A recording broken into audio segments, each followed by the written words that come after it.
امروز سفر ما به کجا خواهد بود؟ این هم ولایت زیبای فرا است و دروازه ولایت فرا. فعلا ما رسیدیم به دروازه ورودی قلعه نو. ما فعلا به دروازه ورودی نیمروز قرار داریم. این قسمتی که خود شما میبینید سر مرز اسلام قلعه هست. اینجا دروازه اوبه است، ولسوالی زیبای اوبه. دیز میریم به مرکز ولسوالی قریان. ما فعلا به قسمت بندر ترغندی قرار داریم. امروز ما خود ما شخصا برنامه خود از جبرائیل شروع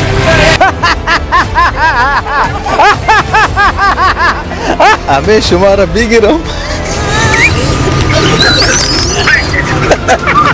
تشکر، زنده باشه. چند ساله ای؟ 12 ساله. 12 ساله. متعهد یا خانه‌دار؟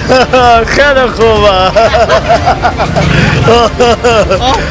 بریم همکارا ما هم صحبت بشیم. اینجا کاکا السلام علیکم. و علیکم السلام. چیال داری؟ شما خوب هستید؟ بخیر هستید؟ خوش آمدین. به نظر ما که از ایران هستید. آفرین. چی فهمیدی؟ مهمانای عزیز هستید و لهجه تان فرهنگ تان فهمیدین. قربان شما. سلامت این لهجه فرهنگ که شما داره افغانستان نداره.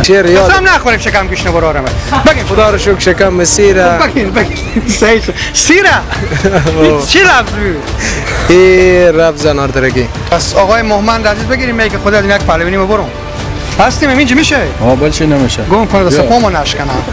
خطرناک میشه. نمیش مشکل نداره. نه چرا ده شما نمیسیزه؟ نه. یک انگلیسی. I love you. I love you.